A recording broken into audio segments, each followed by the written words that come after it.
right. Welcome back to the podcast. Today, finally, it's taken months, and then today's taken like an hour. We have Coach Harrison. He is the head coach at Bethel College in Kansas. Coach, it's about time we got you on. It's taken an hour today with technology. Well, it's taken an hour today and like a 6-month process the last time we tried to do it. So I promise you I'm not as high maintenance as this is. However this has worked out, I probably am like the least favorite guest you've had so far as getting it done. So I appreciate the patience and excited to do it. So I love talking to people and meeting new people and talking ball. Yeah, I think the last time something happened, and then Illinois, we started all of our seasons like January 29th. I coach all three of them. So from January 29th until last Friday, I've been coaching nonstop. Man.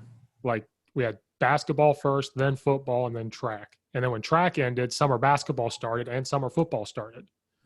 There we go. No break. I think that was our deal. Because we did a split season, so we played 8 in the fall. And then I think right when we were trying to get connected was when our spring was starting. And it was just it's been a crazy, the best part, hearing it from you means we all were going through it together, and, hopefully we never have to go through something like that again. So I'm ready for normal coming up real soon.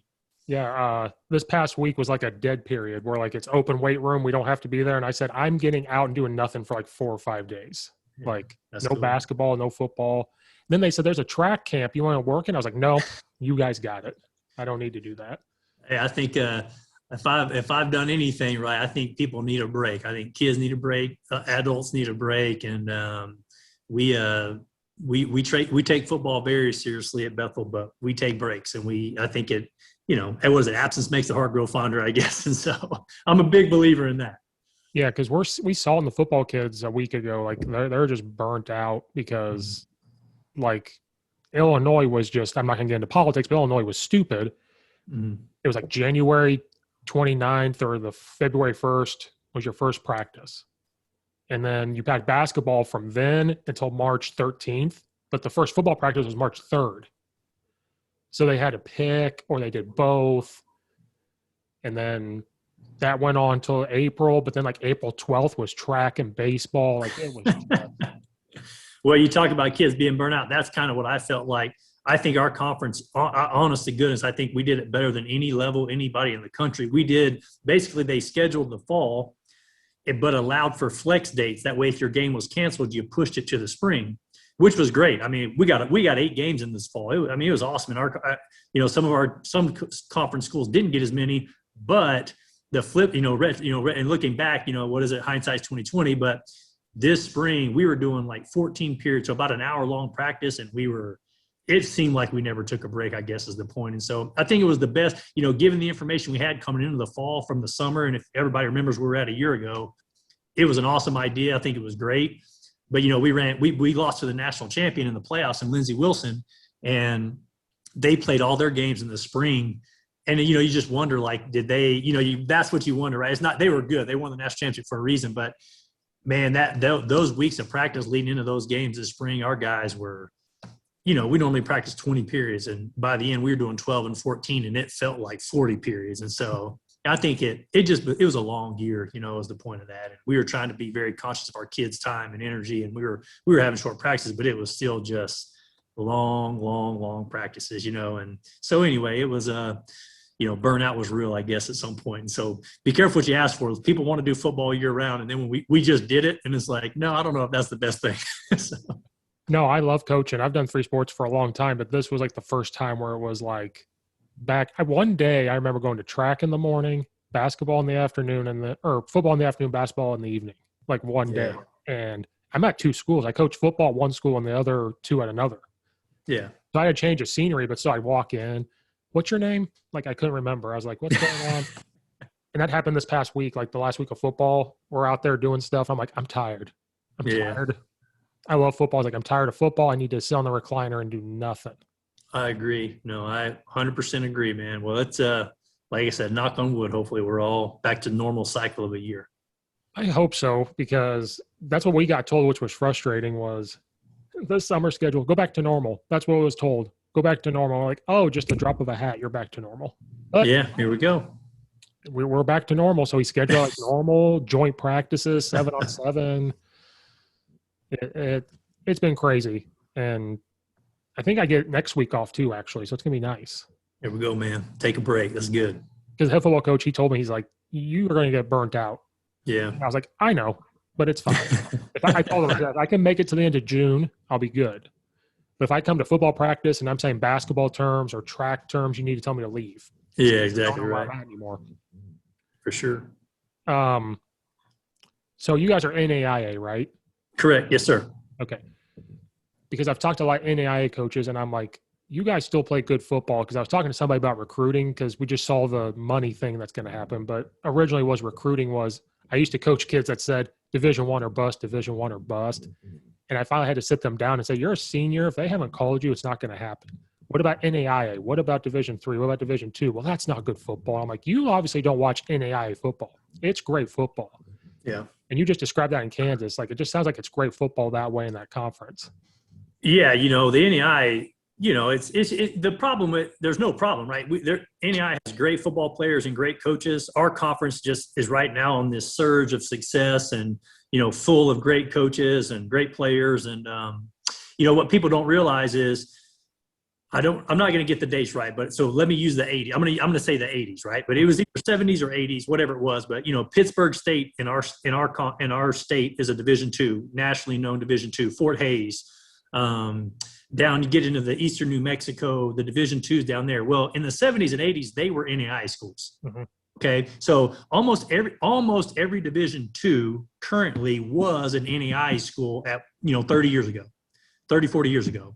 I mean, forgive me again on the dates, but it's something like that. Right. Well, 30, 40 years ago is when the NCAA, all of a sudden took all these people in and became one umbrella that's going to cover, Division I, Division II, Division III, and all that. And so what's unique is that most people don't know that, right? And so they don't understand that at one point, if you go to Pitt State, when they won national championships, which they're known for, they were NAIA national championships. All right. And that would be true for a lot of Division IIs. And so the only reason I say that is it's just not familiar a term with people as it is now. This is what I tell recruits and families. NAIA, what does NAIA mean versus NCAA? We play by the same rules on the football field. We give scholarship money. We beat NCAA schools in scholarships, and we don't beat them at other times. It really is unique to each institution. What NAIA means is the NCAA doesn't tell us what to do. Mm-hmm. And so since I've become a coach at Bethel, if I wanted to, before this NIL came out, mm-hmm. I could take families to lunch. I could buy if my O-line, if we rush for 500 yards, I can take my O-line out to eat, and I'm not going to get penalized by the NCAA. So quite honestly, for coaches out there and for parents, they're so accustomed to hearing NCAA. When they hear NAIA, they think, it's just different, and they don't know how to interpret that. What we try to educate people on is, look, all it means is the NCAA doesn't tell me what to do. Outside of that, quite honestly, it is the exact same. I talk to Division II coaches all over the country, and I have friends. Our scholarshiping is the same, if not similar. And it is institution to institution, but quite honestly, it just means they don't tell us what to do. And so I think when you think about it that way, it makes it way easier. And, and the NAIA is on the forefront of this. We were doing the name, image, and likeness thing a year ago. So this whole big news thing that they're seeing right now in the NCAA, the NAIA passed that, 1 year ago. And I think what they do is the NAIA does a great job of, they just don't overburden the institutions with stupid rules. That doesn't matter. I mean, I'm not knocking the NCAA. And at some point there has to be rules. I understand that. But what the NAIA done, all these rules that you hear people argue about for the NCAA, well, the NAIA they haven't had those rules ever, and so it's kind of common sense, I guess, in that regard. And so, we try to tell coaches all the time, that some things aren't our fault, but are our problem. There's great schools out there. There's great recruiters out there. There's very genuine and upfront recruiters out there. And then there's others that may not be as genuine and upfront. And so, unfortunately, like with Division III and with NAIA and some Division IIs, there's just been some guys that have done things not right. I guess I'll put it that way. And through recruiting, we have to overcome that. So a lot of our hurdles in recruiting weren't our fault. They are our problem, but they weren't our fault. And so there's just a lot of myths and misconceptions out there that aren't true. And so, I can tell you as a coach, we have recruited against Division II schools, and our scholarship beats the Division II school. And it goes both ways. And the same is true for Division III. And that's why we just love to tell coaches, look, if we're recruiting your kid, the families and the parents are going to have a legitimate financial aid picture, scholarship picture, what we project them as a player from the get-go. And unfortunately, that's not the case for everybody, but that's true at the Division I level. There's a reason why the transfer portal is overflowing. And it comes from, in at least my experience, of probably not a genuine and truthful upfront message in recruiting. And people aren't getting a realistic picture of what they, why they choose a school. So that was a long rant on NAIA and what it is. But no, look, we just lost a national champion in the playoffs. The best team I've ever coached against, right? So I was a high school coach in Kansas for 12 years. Before I got into college, we've been ranked in the top as high as 12, and I think maybe even 11, 10 at one point. Regardless, we've been pretty good and won a lot of games. That Lindsey Wilson team had as good a football players as I've ever seen, and grown men 21 and 22 years old. And so I think the best thing, I wish as a high school coach, I would have came and watched. We're busy on Saturdays, right? You coach football. Saturday, you're watching film and you're getting ready for the next opponent. It would, I think, man, if there was a way a high school staff, everybody wants to go watch K-State in Alabama or wherever you're near, Illinois or whatever, the nearest Division I school, man, it would just be so much, it would be so beneficial for high school coaches to say, look, we're going to go to a Division III game this year. We're going to go to a Division II game. We're going to go to an NAIA game, and we're going to go to a Division I game. And man, I think it would open a lot of people's eyes to what the NAIA is, because we had 20 staffs visit our practices the last spring ball we had, and every coach was like, oh my God, coach, I didn't realize these are the type of kids you have. And I think that's how we tend to educate people, is having them at our practice, because they get to be there and interact and see. And so I don't know. I like to share that with as many people as possible, not to go on that long tangent. I apologize. But I think for people that don't know what the NAIA is, and this is true for Division III, Division II, go watch a practice in the spring. Number one, you'll get to, see some awesome football. But number two, you can really eyeball the kids. And then it's a true measuring stick on where your kid may fit. Your level of football picks you. You don't necessarily get to pick it. I don't know if you know this, Coach, but I was going to be the quarterback of the Dallas Cowboys when I was a kid. That was my dream, right? Unfortunately, the Dallas Cowboys had something to say about that, right, or not say about that. And so I think it is wise for people to visit all those options. So anyway, that's more than you asked for in that whole rant, right? No, that's fine. I told you I'll do the same thing, because I knew about NAIAs, but again, if it's not publicized, you don't know, because the whole thing is Twitter. What are they posting? The recruiting. The Twitter thing bothers me. Like, I love Twitter, but when they post, oh, I'm open recruiting, the DMs are open, and it's like, oh goodness. And then I've started to boast about NAIA from the podcast, because I've had St. Xavier University's right down the street. I've talked to their O-line coach, their OC. Then I knew a coach at, I don't think it's NAIA, but it's in Joliet, St. Francis. I know a coach there. They played each other. Yep. So, like, I've talked to coaches on podcast or reached out, and it's just, they've said everything you said about it. So for me, now when kids want to go play somewhere, Division I or bust, and I have to break the news to them, like, you're a senior. If they haven't called you, it's not going to happen. 1AA hasn't called you, it's not going to happen. But guess what? There's Division II, Division III, and there's NAIA. And I said the same thing, like, what's that? I was like, NCAA doesn't tell you. Like, I'll never forget, I played 1 year at Eastern Illinois, got my butt kicked. It was over. It was done. Like I said, I was going to be U of I starter, and that never happened. And I never forget, we got told, if someone buys you a lunch out somewhere and you're on that scholarship, not for me, I was a walk-on, but scholarship, they get in trouble because they bought you food at Buffalo Wild Wings. So then I said, well, what if the kid's in a class and he meets his group at lunch and he bought them the first time and they were going to repay and buy it the second time? Nope, that's still illegal. I'm like, are you kidding me? But that's just stupid rules that come out about, like, NAIA, you don't worry about that. Like, it's common sense, it seems like to me over there. Yeah, like you talked about, it is the common sense thing is what the best way I put it. And then think from a coach's perspective, I don't have to stress about that, or, it's just, we're able to do those things. I think that's what there's a lot of benefits to NAIA. I'll say that. And then, like you talked about, there are great programs out there. And what's going to happen in recruiting, and I think people are starting to kind of figure this out. NAIA, every level is about to improve exponentially because of this transfer portal thing. They're just great players out there, and there's just I'm the same way with you. We use Twitter to promote our program. that's probably how you heard of me in the first place, to be honest with you. We use Twitter to promote our program, not for recruiting as far as finding prospects. Well, that's not true for every program, but for us, at least, we use it for promoting our program, right? And so I agree with you. It is, Twitter's crazy. It is, you have to take it with a grain of salt, and, it is what it is, right? But it is a great tool to market your program. It's a great way to market the NAIA. But anyway, with the reason why I said Twitter was, you see these graphics that talk about, what percentage of kids play high school football, this or that. Well, that's even changing. And all you can do, we cannot make a kid do anything. We just try to educate people. But this transfer portal thing is not a 1-year recruiting issue for kids. It is going to be lasting, and it's going to take years, if not a decade, for everything to, if it ever gets back to what it was. And so what's happening is there's just the high school kid, unless you're the top tier of whatever percentage that is of those FBS kids. And we all know them. I mean, I coached against them in high school. When they walk in the room, they're different.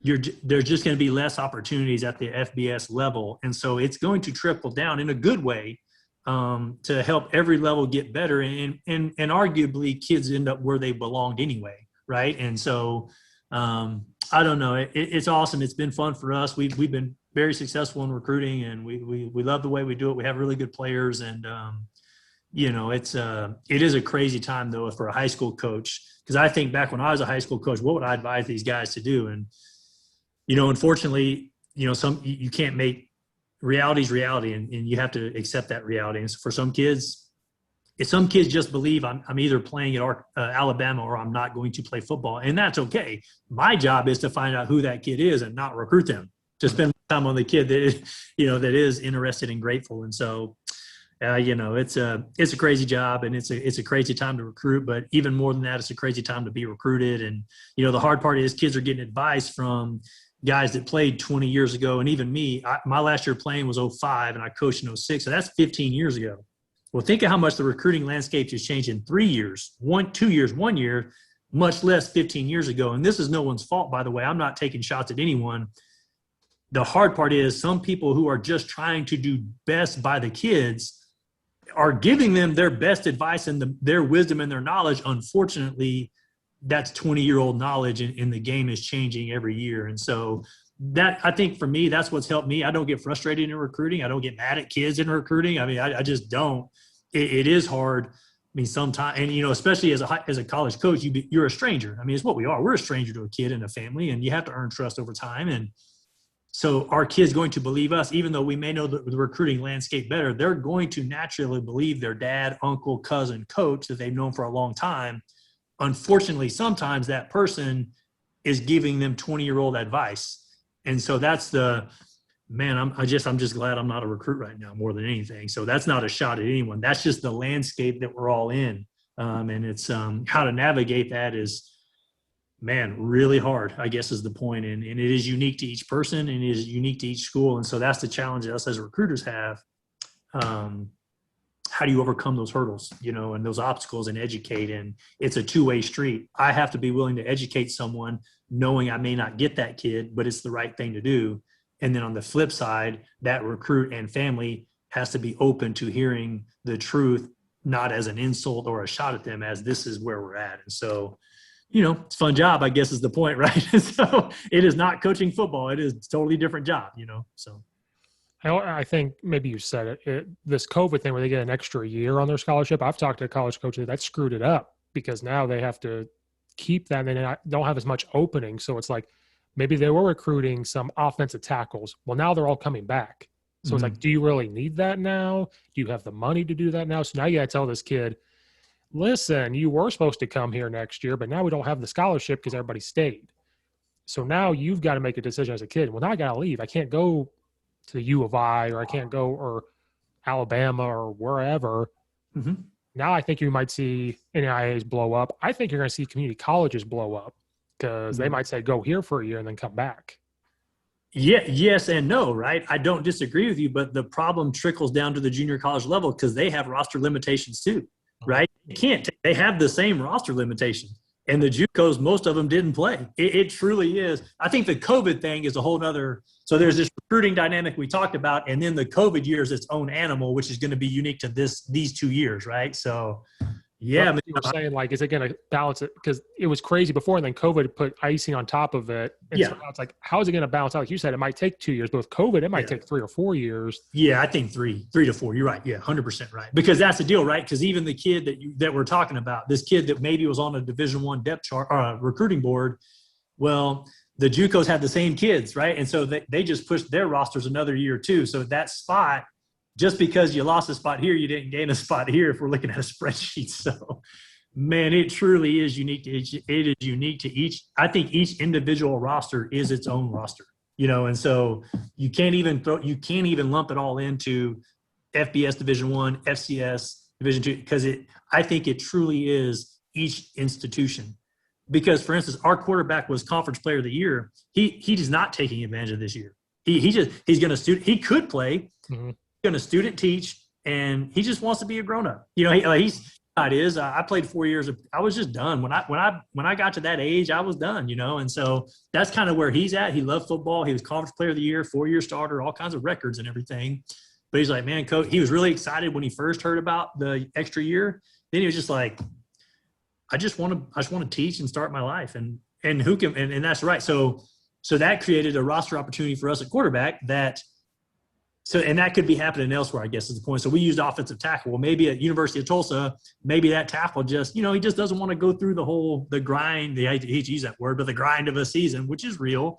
And he wants to go be a businessman and not do that. And so I think it truly is unique to each roster. And that's why being genuine and upfront in recruiting. And then on the flip side, as a recruit, knowing you're doing all your homework is so important, because you want to know, it's not apples to apples. It is truly each individual roster. So if you have 3 schools talking to you, knowing that roster is really important, because, you just, with this COVID thing, like you talked about, who knows, right? And this is all a theory. I mean, I could be wrong, but it does make sense when I talk to someone like you, Coach. It's probably a 2 or 3 year process, right. Maybe 4 at a different institution. So, crazy time for sure. Yeah, we just jumped down that recruiting rabbit hole. That's the podcast, is rabbit holes. That's what. Yeah, that's good. Hey, you know what? That's good. That's way more fun than at this point. It's not talking scheme, which is cool. It's something else, right? So, I call like the sports Joe Rogan. We'll just jump down some rabbit holes, and I tell coaches to pull me back out if I jump down too far, and then we'll just move on to something else. I used to have a script of like what we would talk about. Yeah. I think it was Coach McPherson in Florida. I think I talked to him one day, and he goes, "Don't use that. You don't need that." Yeah. Because on his, he's in the whiteboard, he's talking scheme on his YouTube channel. And he goes, we don't have to do scheme. We can talk about whatever. So we talk about golf and WWE. We're more than just football coaches. And then it just kind of I just took off from that. And I was like, oh, screw it. We're not going to have these questions, which are great. I know coaches that do podcasts and their questions, and that's fantastic. Yeah. I just flow. I'm like, whatever happens, happens. Yeah. Well, this funny part, it's like a day in this is how our office works, man. The guys I've coached with, I've known for so long, man. We're sitting there talking recruiting, and then 2 minutes later, we're talking about aliens, and it's like, how did that happen? But that's kind of the benefit of the job and the fun of the job, right? When you work with friends, you get to, have a good time and do that. So I know, hey man, trust me, I just want today, whatever you want to talk about, I'm good with, and I appreciate it. Like I said, talking recruiting is crazy. And honestly, that little rabbit hole, it might shed light on someone listening to this that had never thought of it that way. Right. And, especially, just by percentage, right. The majority of people listening to podcasts are going to be high school coaches, right. It just makes sense. And so, man, if anything, if I can get a plug in to say, look, each NAIA school, no 2 are the same, just like no Division II are the same. But I think that idea of, if you have a staff, and I believe we are that staff that are very upfront and genuine recruiting, man, we're gonna treat kids right, and our job is to lead a kid. As important it is to get a kid to come play for us that we want, it's equally as important to find the kid that's not the right fit for us for various reasons, And so I think our retention rate's like 87%. I don't know if you're familiar with the small college, but that's really high. Yeah. And we think that's through recruiting. We just don't have a revolving door of kids. We have our kids come and they stay.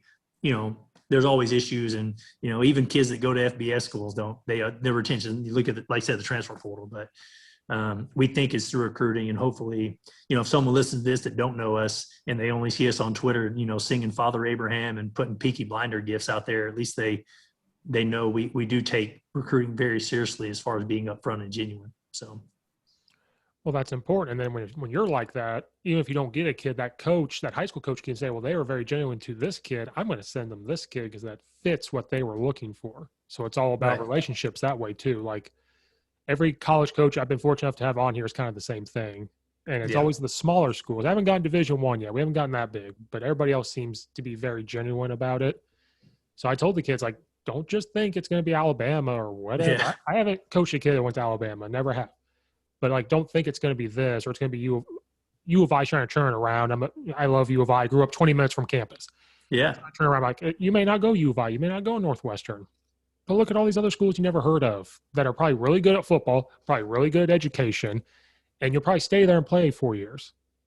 Yeah, well, for whatever reason, this spurred into my brain, man, and this is just something for high school coaches to think about. And I was a high school coach, so when I'm saying high school coach, man, this is not. I mean, I still consider myself a high school coach. I think it's one of the secrets to our success is we actually have a bunch of high school coaches.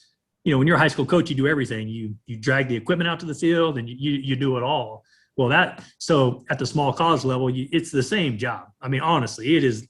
As far as day-to-day operations, it's the same job. You have more jobs than you can handle. You're short-staffed. And I think one of our secrets is we're a bunch of high school guys that there's no job. I mean, I'm the one that takes the field out. I put the equipment out every day and I pick it up. So, I mean, I guess I don't have some delusion or, illusion of grandeur. So anyway, that being said, it made me think about one of the biggest hurdles we have found in recruiting. And it is maybe something for coaches to reflect on. We were recruiting a kid. It doesn't matter the position, but because who knows who listens to this, but phenomenal player. We projected him very high and like, this kid's going to come in and he got a shot to play right now. Mm-hmm. We don't over recruit. We have the smallest roster in our conference. So we limit our recruiting as opposed to some guys and it's not wrong, by the way, there's really good teams that bring in 200 kids. We just don't do that. But it was getting down to the wire and this kid was getting talked to about walking on at a Division I school out of state. So it doesn't matter, but and he told me, Coach, I want to come to Bethel, but if I tell anyone that, I know they'll feel like I let them down. And he was worried that, so he liked us more than this Division I school. He liked us the way we recruited him. He felt like we jived. He felt like, man, I can see myself there and graduating from there. But he ended up choosing walking on. And so you want to talk about scholarshiping and people talk about out of pocket. He chose to walk on with no money to a Division I school out of position that we wanted him at because he wanted people to be proud of him. That you just wrap your brain around that, and that's the hardest part of recruiting is one of the things that at the small, and this is anywhere you're at, you have to overcome this idea that you want to recruit these great players because in the end, we all want to win championships, right? We want to do it right. And every coach is going to say it, and it's true. But for us, like we just lost the national champion. Well, we know, okay, this is the level of kid we need to take that. We were 1 quarter away from being with them at the end. Mm-hmm. And so we know what level of player we need. And that kid's going to be fighting between walking on partial scholarship at a Division I level or coming to play for us. And to have a kid say that, man, I was heartbroken for that kid, because he knew his fit with us. He knew this was the right spot for him and he'd have success here. But he was worried about letting people down in the community and his high school coach and all that. And man, that was a pretty humbling deal. And we ended up being fine at that position. It's okay. But there are pressures like that kids are facing. And that's not just unique to Bethel. Think if that's a Division III school in Illinois or a Division II school in Illinois. Well, nowadays, and this is not wrong because I did the same thing as a high school coach. So I always have to share this, right? But, kids are signing at their signing ceremonies as walk-ons, which is fine, by the way. It's cool. They celebrate that and treat it like they're signing a full scholarship. And it's such good publicity for your high school. It is wise to do that. But it would be interesting to know for me, and I don't know what the data is if the NCAA tracks it, but how many kids walk on and they retain for 4 years at the highest level. My assumption is that number's lower than that comes for us on scholarship and stays for 4 years. All right. To see that sometimes, that can be very interesting. And, talk about rabbit holes. this is sometimes when I'm on Twitter and I see this stuff, and I know that I recruited this kid and I see him, sign to walk on, and it just makes you wonder, like, is that kid going to make it? And is his experience going to be better than what we could have provided? And so that one unique scenario is what made me kind of start thinking about that, and I think there are times I think coaches don't necessarily think of that. They think of the on signing day, that spring of their senior year, well, I'd rather them walk on, let's use Illinois since that's where you're I'd rather them say and sign as a walk-on at the University of Illinois than go to, a school you mentioned earlier. I think we said St. Xavier, right? Mm-hmm. Then St. Xavier, because it sounds better and it looks better for that high school program. It's like, well, is that best for the kid, And so that's there's two sides of recruiting, right? The college coach has to be genuine and do a good job of educating parents and the high school coach and everyone on the recruiting process. And then the flip side is them doing their homework so that we can celebrate. I'm a Kansas guy, so luckily for me, a lot of my kids personally that I've gotten have come from Kansas, and I know these high school coaches. And when we get a kid, it is a celebration, and we're all on the same page. And coaches they're just as excited about that as them going to a Pitt State or a K-State, since that's our state. And so, it's a complex thing, right? That how to all these moving parts and egos and personalities. And so, people who say they want to be a college football coach, that's the job. And the majority of college football coaching is at the small college level. Like the biggest FBS that's a very small percentage of us. Most college coaches are the NAIA Division III, Division II, junior college, or the FCS level, and so that's it's pretty crazy to think about, and, all the recruiting hurdles and all the stuff that goes on with that, knowing that it's not a kid's fault. Their dream is to play at Illinois. And we've said Alabama, that's just always the easy target. It's not that kid's fault. It's just when that doesn't materialize, what next, right? And so, it's that's what we've tried to work really hard at, is just the education piece. Well, that's the social media thing too. That's, like you said, it's image. I also think it depends on where you're at. If you're at a big prestigious high school, you have that image. They have to go to U of I. They have to go to, Oregon. They have to go here. I talked to another coach about this. I've been pretty fortunate. One school a couple of years ago was like a low-income school, and they praise everything. Division III, and if a kid goes to college, they're signing there. He's posting it on social media. He does not care. The fact that they're getting out is like this huge thing. Walk-on scholarship, it didn't matter. And the coach I'm forward with now, that's the whole thing. He's a new head coach. He's like, if they go to college, I don't care where it's at. I'll talk to any college coach that wants to recruit them. That's where they're going to go. Because he played Division III too, so he kind of understands, like, lower level doesn't matter. And so this Twitter thing of like, well, I signed here, or my recruitment's open, or like you said, does a high school coach say, I failed you if you don't go Division I? No, you didn't, but some think that way. Or is it the parents? Like, are the parents living their dreams through the kid? You have to go here because I went here, or I played in the NFL, or I played Major League Baseball. You have to do this. And I think that's a whole nother pressure that's been happening.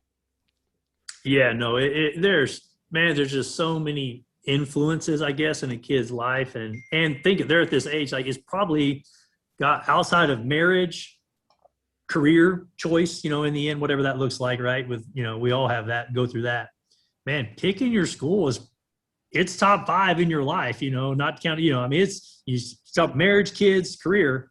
And outside of that, where you go to school, and they're making that decision at 17. And I remember when I was 17, geez, man, like, luckily for me, I made a great decision, and it was a great fit for me. But there's a lot of pressure on that kid, and so, and to make the right decision, because if you're wrong, the transfer portal overflows, which is kind of where we're at today, And so the cool part is, we've talked social media a little bit.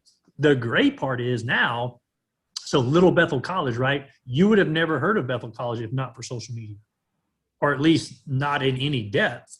But now kids get to see our highlights. They get to see pictures of our players. They get to see coaches. They get to, they get to see me putting Peaky Blinders stuff out there just because that's what I was into at the time. And I made a statement I was going to do Peaky Blinders for a year, and I've done a pretty good job of that. Every now and then I go outside of it. I go to the office too, but generally Peaky Blinders. And so, but they get to, oh, these are coaches and they're real people and they have fun and all that good stuff. So it is pretty cool to to see what social media has done. So I guess that was a long way around to say that's social media can be positive in that regard.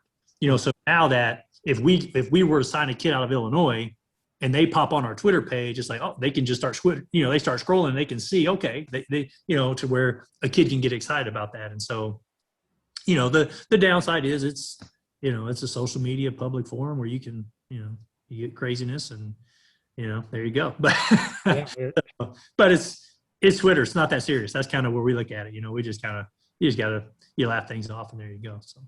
Yeah, it's easy to argue on Twitter for 240 characters. And then you can ignore it. But I've done. Well, here's the deal, Coach. The topic of conversation for a while was we ended up blocking a lot of people on Twitter.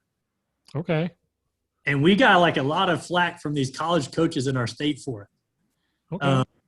So there was a big deal, and I'm laughing because I know one of them, and he was like, "Man, what's going on?" And it's like, he's like, "Hey, you're 40 years old. Why are you text messaging me mad at me for blocking you on Twitter? You're like, stop it." You know what I mean? And so it was all funny, but it was just, hey, we work really hard to put our stuff out there, man. Like, it ain't personal. Like, it's Twitter. It's dumb. Like, but why would we work really hard and we do a lot with social media. Like, why would we openly advertise that for all the others? There's like 13 small schools in the state of Kansas, I was like, why would we do that? And so we catch a lot of grief, but when I first got hired, Bethel had not won a game in 100 years, like really bad, but everybody, and I was a high school coach, so I knew all these guys. And so we were everybody's friends at first, but then when you start winning and, win the conference, all of a sudden that was a pretty easy target. But anyway, that was a long story short of we just, Twitter's dumb, I guess is the point. It's powerful. It's cool. It's cool and dumb. We tell kids this all the time. So this is nothing, no one's hurt. It's like, it's awesome and the dumbest thing ever. But, we do, I don't know if you've seen it, but on Mondays, I do a Twitter. I used to do the Twitter live, which was like Periscope. Mm-hmm. Well, now we do a Twitter space. And we're just talking to our kids, man. We're talking to our kids, right now we're focusing on the incoming freshmen. And we're just doing a Twitter space. They can log in. It's essentially like a podcast is what it is. Right. And I'm talking with our players about, hey, what do you need in the dorms? I mean, we were talking about shower trays, pillow top mattress covers, and Ethernet cords for their video gaming system. But I was doing a Twitter space for 30 minutes.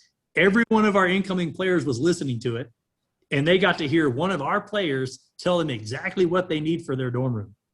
And so, I mean, so it is cool in that regard, right? And so, I saw there was other guys popping in. There was, because you can see who comes on there. There were high school coaches that popped in that. And so the cool part is now if you're a high school coach and you pop into that, you're going to get to hear me talk to one of my players, talk to our incoming players and see, hey, man, we do things right. We're treating kids right. We're trying to be as prepared as possible.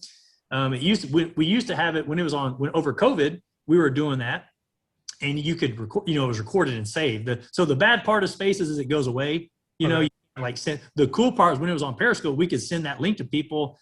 And if they missed it, they could basically listen to a podcast with me and our offensive coordinator, or defensive coordinator, and truly get to hear who we are. So we just use Twitter though. Like, we don't do Facebook and Instagram. We only use Twitter. Like, that's just, hey, we're on Twitter.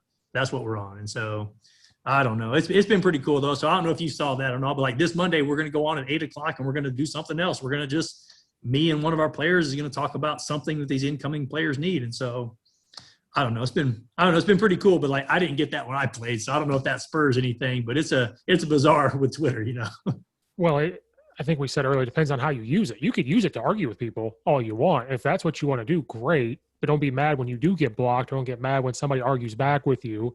Or are you going to use it for recruiting? Or are you going to use it just to be like, not even recruiting, just be like, look, this is who we are. Mm-hmm. And I use it for podcasting. I use it for sports updates. I use it for whatever. Have I gone in arguments with people? Yes. I debate LeBron James stuff and Michael Jordan stuff, but that's opinion. I have debated wing tee spread stuff. Now, some people I do that too. I'm just poking fun. They know I'm stirring the pot. Then there's some people that get personal, and that's where I have to stop. And I'm like, okay, now we're getting to the Twitter part where you're pushing it too far. So just however you use Twitter is great. I use it I put the podcast on every day. Like, I share something. That's what I use it for. Then there's people that want to be hateful, and that's fine. That's what they want to do. Great. But that's not for me. That's not for you. What you just said, that's great. I didn't think of that because that thing is still new to me, that space thing. That's so new to me. I didn't know how to use it. So you're way ahead of me on the Twitter game. I didn't know how to use that. Well, but the problem is it would be cool if you could save it. Then it would be like, it's a podcast, man. That's exactly what it is. But no, that's been our deal. I think it was Ice-T came out and talked about like he's blocked thousands of people on Twitter. And I was like, man, we need to send that to all these coaches that were mad that we blocked them on Twitter. Honestly, the cool part, listen to this though. So if a coach that we blocked on Twitter is listening to this, let me tell you something. Okay. When you block someone on Twitter, you can't see their stuff either. Mm-hmm. And so our initial reason we did this, we said, hey, we're blocking every college coach in the state of Kansas. Everyone. So Division II, K-State, KU, everybody, because I don't want to rip off any. We want to do this our way. So we don't want any outside influence. I don't want to see anybody in our conference. I don't want to see anybody. I want to do what we think is best. So that was our initial reason for blocking people. The funny part is I didn't realize it was going to make a bunch of people mad at us. Like it was personal. It's like, hey, some of these guys were my friends. I'm like, no, like when we block you, we can't see your stuff either. Like it was simply, we had this meeting because I was a high school coach like I talked about. Mm-hmm.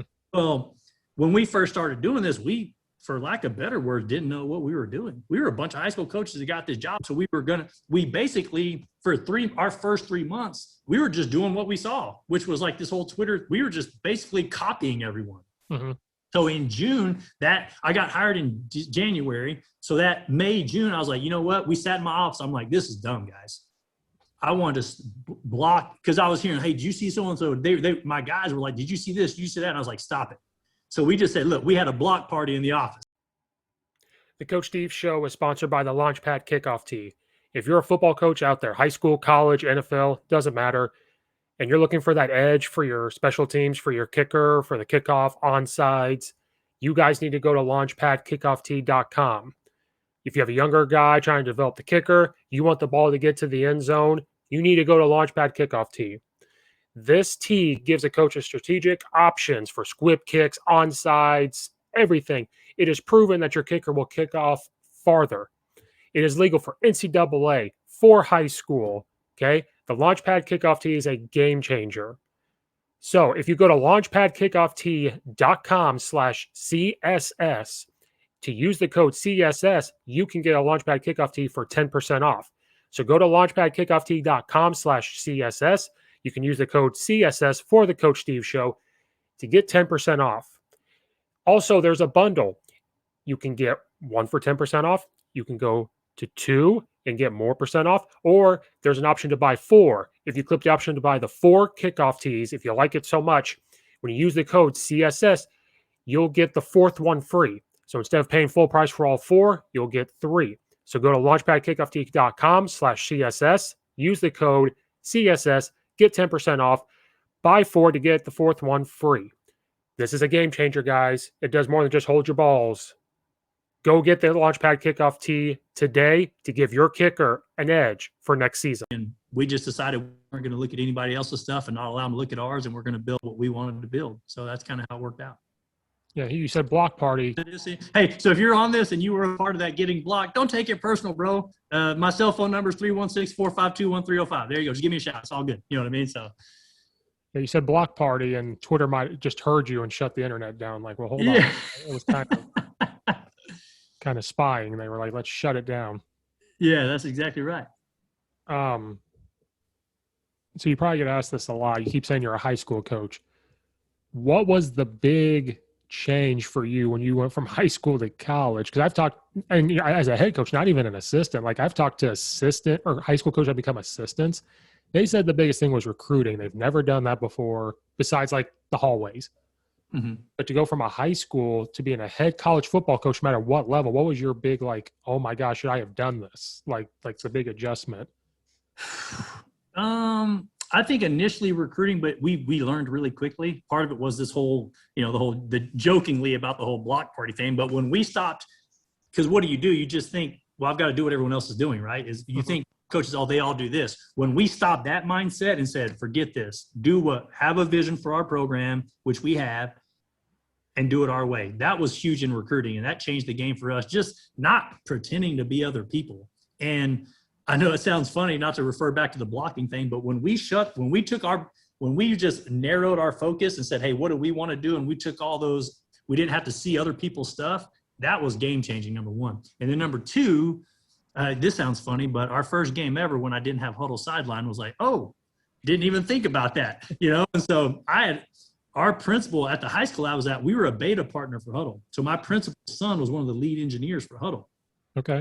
So we had huddle sideline before it was a thing. I mean, we were using that during the testing period. And it's just one of those little game day things you don't think about. But our first game, when our kids came to the sideline and I didn't have an iPad to look at the replays, I was like, oh my gosh, I've got to get way better. We got thumped that game, by the way. And so that was huge. Like getting to where, okay, we had to adjust how we operate because we couldn't rely on that. So I know that sounds really funny, but man, if you think about having sideline replay to not having it, like that was one of the moments that stuck with me, whether it's a big deal or not. It was one of those days I was like, oh my gosh, how did I not think of that? So that was the thing. But outside of that, honestly, kids are kids, man. They're no different. The coolest part, so I don't even know on the negative side, I haven't regretted it 1 second. I don't see myself ever coaching high school football again. The coolest part is kids are older. I mean, a 20-year-old kid is just different, you know. And so I tell everyone, I have a long story and history on, when I was 29-year-old head coach at a 6A high school in Kansas, I was a jerk. I mean, quite honestly, I was a jerk to the kids. I was a jerk to our coaches. I took myself way too seriously. For what, right? It's not that, you know, in the grand scheme of things, no one's going to remember how many games I won in 2019 or whatever, 18, 17, 16. And so we had kind of reinvented ourselves a little bit when we got to Bethel. But what's been cool is these kids, we have 21-year-old men on our team, 22-year-old men. It's just more, I guess the conversations are different and coaching's more like, the coaching is more this tone between you and I. Mm-hmm. As opposed to, now this was my fault, by the way, not every high school coach is an idiot like I was at one point. Like, you know, it's just more of a, I don't know, the relationship is different, I guess. And it's a little more, it's not peer because we are coaches and there's boundaries there, but it's definitely easier to relate to a 21-year-old. And it's easier, I think, for them to relate to you. You know, I think every high school coach likes to say we're trying to help our, you know, coaches become better husbands and better fathers and better employees. And yeah, but 14-year-olds aren't that concerned with that. Now, you do want to help, and I'm not saying that's bad, but I think when you get to this age level, like they really are engaged, like starting their professional careers. I think it's just a little more, I don't know. It's just a little more easy to relate to that at that level to a kid. And then lastly, the coolest part is that, you know, they don't go home to parents, and it's not a knock, dude. Parents, we used to, at the high school level, we used to call parenting 4 years of temporary insanity. And I'll be the same way. So when my daughters are in high school, I'm just not going to be able to see their flaws the same way you can if you were their coach. It's just reality, right? They're my babies. Well, the cool part in college is they live together in the dorms. They don't go home to mom. They don't go home to dad. They have a hard practice. They have hard workouts, and then they go home and they're together. And I think that helps. It speeds the whole team culture process up a lot, you know. And I think that's been the funnest part as far as that. As far as challenge, they're 21 and 22-year-olds. That's the only other thing, you know. So it's kind of two-sided. So I feel like I can have adult conversations with an 18-year-old, 17-year-old, but you have the real adult conversations. Mm-hmm. Like you said, they're about to graduate college and go pay bills and do this. I'm talking about they're going to go work or they're going to go to college. It's one of the two, or the Army. It's a little different. Like, we're the stepping stone. We have to get them to believe that. Then when they get to college, this is the next step of how it believes. So that it just rolls back to, if the college recruiter has a relationship with the high school coach too, then they know, well, I know this coach is going to continue what we're doing if we're doing the right thing. Some high school coaches don't do the right thing. We all know that, but yeah, I was that coach. So, for sure. I mean, I was not perfect by any means. Oh, I had to learn. I was the coach. I kept his mouth shut. And then I became an OC at like 24 or 25. And I thought I knew it all. I was this yeller. I was hooping and hollering. And then when you go 0-9 that one time being the OC, you're like, wait a minute. I know I would brag, I could get you 30 points, but we're not winning. So I was like, is it really great? And then took a step back. That's my whole story. It was like I had to take a step back. I had to restart my image, and now it's back to what it should be. But I was that person too. Like, I was hooping, hollering, I was yelling, I was doing this. Now I'm not. I still get after it. Don't get me wrong. We're going to get after it, but it's different. Before I would snap, and you just never snap back. I could snap real quick, get after a kid, and then turn to the next game and be like, so what's going on today? Are you doing okay? Like something like that. It's just, it's different. Yeah, no, I agree 100%. For me, that journey was, through FCA and 3D coaching. And so I trust me, I am far from perfect and I have plenty of flaws, and so owning those has been awesome for me and been a big part of my growth as a coach. And I can't remember. You guys run like the flex bone. mm-hmm. Okay, so what made you say that? We're not talking scheme, but I'm just curious because the whole air raid spread, whatever. I mean, I even talked to coaches. What defines a spread anymore? Like, I even asked myself that. And it was Coach McPherson again. I talked to him. I was like, what defines a spread offense? And he was like, I don't know. And then the OC at St. Xavier, he told me in his world, spread is formation. So if you're 2x2 spread them out, that's spread. You bring a tight end in, it's no longer spread. So it's just different. But what made you say it's a shotgun snap? There you go. If you're shotgun, spread. That's what I thought. I thought it was shotgun. You're doing that, but then you see the gun tee, like their pistol, their shotgun running buck sweep or not buck sweep, wing tee stuff. They're not throwing it. So I'm like, so is that spread anymore? But that's a system. It doesn't matter. At the end of the day, football is making this circle. It's coming back to wing stuff. It's coming back to option. Like I played in the power I triple option. Like that's what I played in. So I know. But what made you say we're going to be flex bone? And you got to the championship game, so it works. Like you get there. Yeah. We won our conference this year. We averaged 43.5 points a game. We were top 10. We were top 5 scoring offense at one time. I don't know where we ended, but we were number 2 scoring offense at one time. We've been pretty successful. Number 1 rushing team in the country at any level for the last 2 years. I mean, yeah, I do it because number 1, I know it and I'm passionate about it. And it's just how I see football. I think it's played in my strength. And I mean, it's when I watch the NFL, my brain, it's not like if I'm watching something on TV, my brain is thinking flex bone. It's just how my brain works. So I'm not outside of that. We've been very successful.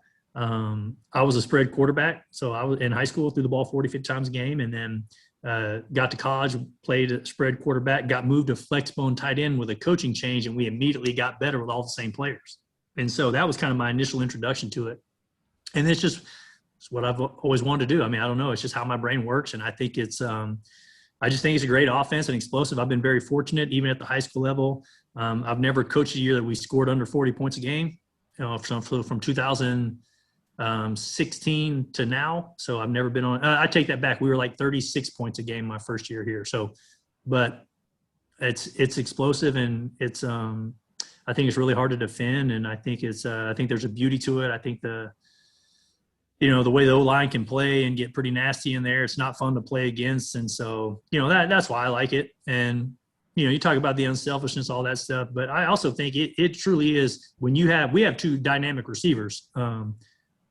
It's pretty hard to stop us. You just have to be bigger, faster, and stronger. And so, it's like if you just copy Lindsey Wilson's plan, you're not going to stop us unless you have their mic and their free safety, because that was the problem. Those guys are phenomenal players. I don't even remember their name, but it wasn't that they did something special. They were we couldn't block them, And so anyway, but that's that. I think the problem, one of the issues with the offense is, and I don't want to get into this because I always tell when we had clinics, we had Mike Seawalk at our spot and we had Kenny Wheaton comes every year.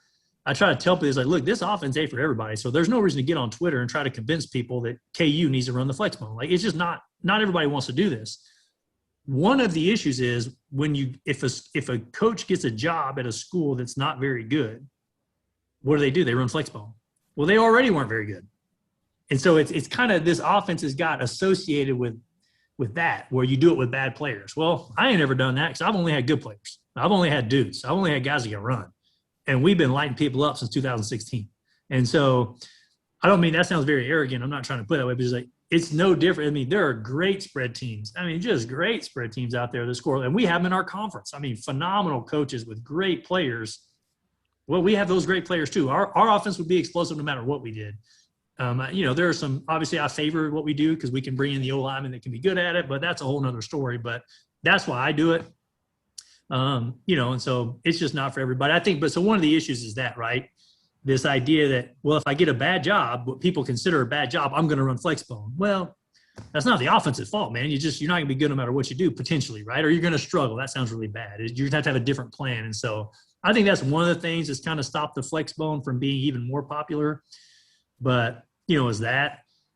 Anyway, but that's what I love about it. And I try to tell people, look, it ain't for everybody. It's just what I love, and it's for me. And so it's been pretty cool to be successful at it, and we want to be the best at it. And so I think our staff is on pace for that. We want to be the best at it at any level, anywhere in the country. Arguably, statistically, maybe we are, but it's fun, and it's what I'm going to do. And if we ain't running Flexbone, I'm just not coaching anymore. And I just don't want to do. It's just what interests me, right? It's just like you. And then the flip side of that, at the high school level, you coach in Illinois, right? Right. Let's say you're an air raid guy. I don't even know if you are, but let's say you're an air raid coach. I'm a Flexbone coach. I can go in any high school in America, in Illinois, and I can find an option. I can find a Flexbone quarterback, and I can adjust my offense to be very good. You can't do that in the air raid. You just can't. Now, when you have one that's special, it's pretty tough. Now, I'm saying air raid, by the way, not if you're doing spread power. I mean, you can run the ball of the gun, so I'm not trying to get into that argument. But if you're truly an air raid guy who wants to throw it 50 times a game, you cannot do that in every high school in Illinois. Mm-hmm. I can go teach my system in any high school in Illinois, and I know we're going to get first downs, score touchdowns, and be productive on offense, whatever that means. And then obviously the pieces you have kind of affect that. And so that was kind of our deal. I was at an urban high school.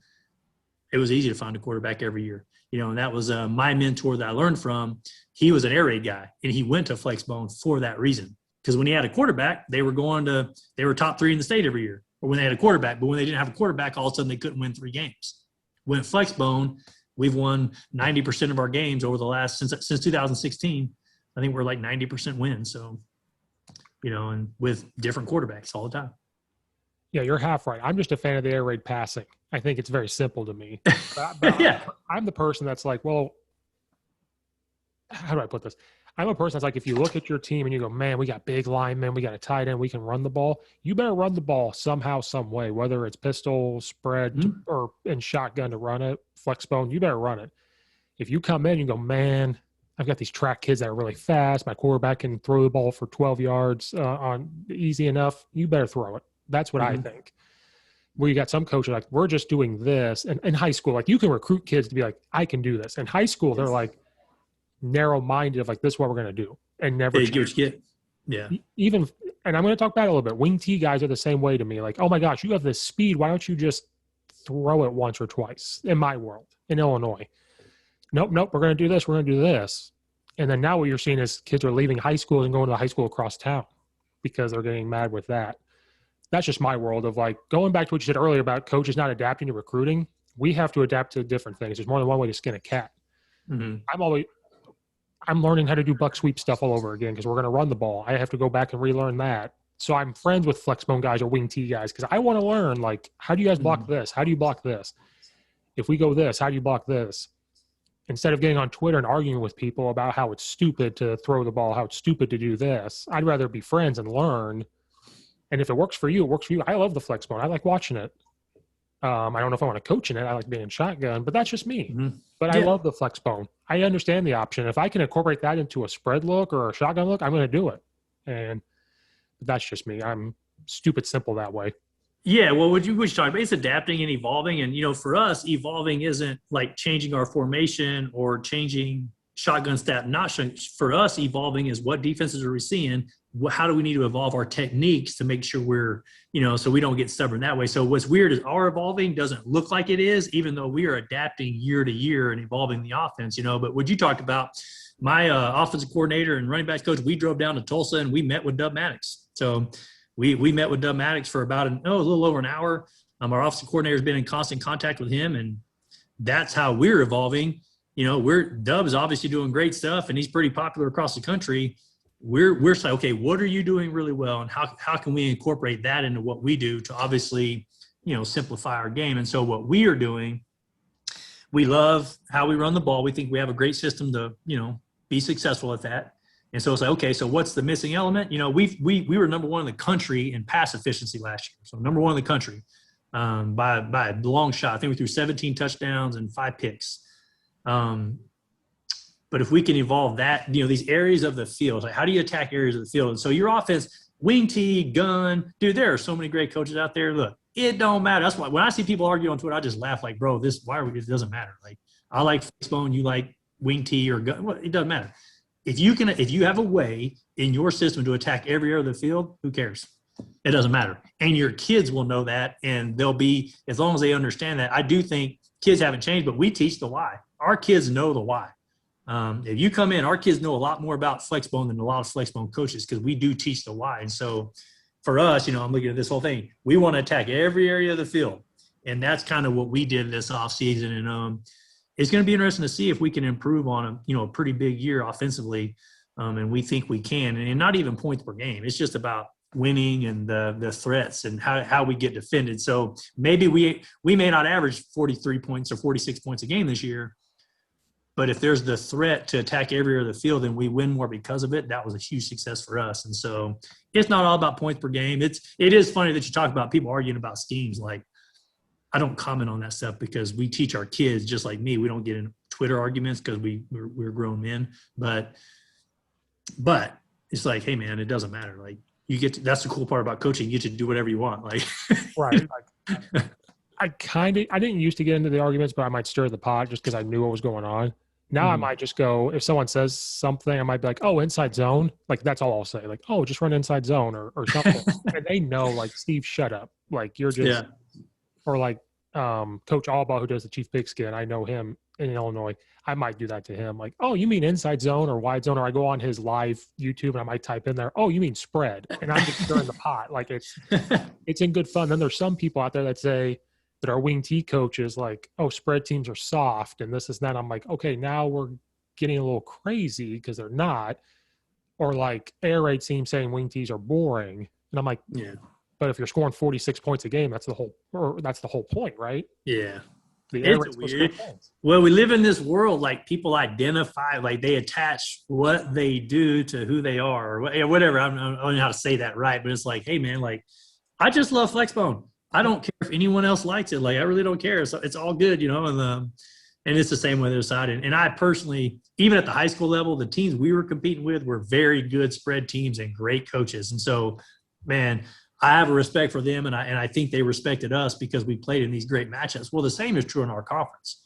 There's so many former coaches of the years in our conference. Like, our conference, almost every – I bet 70% of our teams in our conference, their coach was the coach of the year at one point. There is very good coaching in our conference. And so I have seen everything. They're great spread teams. There's teams that are way better at screens than others, but they play to their strengths and they do a great job. And so, hey man, it doesn't matter. Like, do what you got to do to win and what you're going. I just wanted to say something real quick. You were talking about, you guys met with Dub Maddox. I just want to say this for everybody listening. If you're a coach that's so narrow-minded that you can't look at something different to say, can we do that, and not replace your system? Like, you're going to keep your system, but it's like just that one play. We could be up 38-32, and we need to get this first down, but let's do something I've never seen, and you get that first down to win the game. That's all that matters. We can't be so narrow-minded. And, like, every year something changes, and I always tell other high school coaches, I've gotten this kick of giving back to younger coaches. I've been doing this for 13 years, which doesn't seem like a lot, but it is. I'm 30 years old. I've been coaching since I was 18. I want to get back to younger coaches. So all my YouTube videos, I'm doing stupid, simple offense. Like, I'm showing how simple ways to do things. And I always say, like, if you don't do everything you can for that kid, they're going to sniff it out real quick. So when you're asking them to run, go study, go do this, but you're sitting there not researching, not communicating with coaches, you're not doing this, they're going to sniff that out real quick, and you're not putting them in a situation to be successful on the field, in the classroom, whatever. They're going to sniff that out and not listen to you. They're done. And we have the easy job. We're not running anymore. We're not putting on the pads and hitting. We got the easy job. This is easy. So that was my big thing of, like, asking why you did the Flexbone. And I love the answer because it's like, and then you're meeting with other people outside of that realm to be like, can we incorporate just this one thing into the offense to just open it up? Can we maybe just do this one little tweak? And I'm going to ramble here for saying, like, Army. You watch Army do a lot of zone dive now. You didn't see that for a while. Now they're starting to do that. Munkin, his half of his family is in Illinois, where I know them. So that they talk to me about it all the time. Oh, yeah, he's doing zone dive stuff. He's not doing this. He's not doing this. Because he's adapting. He's figured out that these little tweaks help them win the game. So I wanted to say that before the internet shut off again. Like, you have to get that out there. Yeah, that's it, man. It's every coach does, and it's fun, by the way. I mean, and I'm a defensive guy anyway at heart, so I love it, man. I just love learning from other people, and I just have so much respect for guys like that. And you go you sit in a room with Dub, and you're like, oh, that's why you're so popular, because he's, man, what a sharp dude. If nothing else, you walk out of that room like, that dude is super duper sharp, And so, I do that with anybody I can. Yeah, literally the last clinic I got to go in February before COVID, I watched him. He was up in the Chicagoland area because I live in the suburbs now. He was there, and that was like the last time I got to see people. Really wasn't that February, but I saw him just in that clinic. I'm like, oh, because I have his book. I'm like, oh yeah, you're really smart. You really understand. Yeah. And he got all the coaches in the room. He was talking about his capped terminology. He got the coaches. He was pointing at coaches like, well, what would you call this then out of my terminology? And they have to say it. Yeah. And all of a sudden in the room, we were all talking. I'm like, oh, he's brainwashed us now. Like, we understand what's going on, but he's that smart. And he was so into it to get coaches to say, I just showed you my terminology. Now, what does this mean? Yeah. Simple. It's really simple, actually. Yeah. It's like, he's a master teacher, man. He's just a great teacher and great dude. So I couldn't say enough positive stuff about him. And that, so for me, that's us, right? We want to be that way. We want to be a master of what we do, how we coach quarterbacks, how, what steps we take as an O-lineman, what steps we take as our slots. Like, you can be that technical. But obviously for him, he's got, he's written books and he's pretty popular right now, but you can be that technical and that much of a master teacher and technician at your position as he is. It's just a matter of putting in the time and the effort and the energy and, humbling yourself to see what maybe you're not so great at and what you need to learn from. And so that's kind of our goal. We want to be master teachers and master technicians at individually at each position on our offense. And we know when you do that, whether you're wing, like we talked about again, wing, T spread, dude, all offenses are great. If you're a master technician and a master teacher, you're going to be successful. And so that's what meeting with Dub did to me. It was like, it's just a challenge. Like, I like to think with offensive line play and what we do, I'm pretty technical and I'm very confident in what we do, but it's just reaffirming like, man, you got to invest in yourself. You got to invest in yourself. Always learn. Is it better? All that stuff. And so that's been pretty cool to see. And we're excited about incorporating some of his stuff in our offense for sure. Well, Coach, before the internet kicks us off, we can wrap this up. So I appreciate you taking the time to come on here. Hopefully I didn't waste all of your time today during the summer. You could be doing fun things out there in the summer. No, you didn't waste any of my time. I appreciate it, man. Hopefully I'll be a fan of yours now, and hopefully you can be a fan of ours. And when you see Father Abraham stuff on Twitter, at least now you can put a face to it and know who we are and what we're about. And for anybody out there, man, connect, whether you're a Flexbone guy or whatever, probably just with the, we made fun of Twitter a lot, but, shoot me a message on Twitter, and love to connect with anybody to give back any way I can. And, we're just, we say we make the big time where you're at. And that's what we're trying to do here at, little old Bethel College. And we're really proud of what we've done. And, I appreciate you, that whole spring stuff. And now, dealing with between that and this internet deal, man, I appreciate you having patience. No, I'm easygoing. I'm more worried about me looking professional to another coach. Like, man, this guy does not know what he's doing. He looks like a man in Illinois. He doesn't know what he's doing. And but guys out there listening up to this point, I can contest. I sent him a message. He was real quick to get and he was real patient with it. So just shoot him a message about football, and I think he'll get back to you.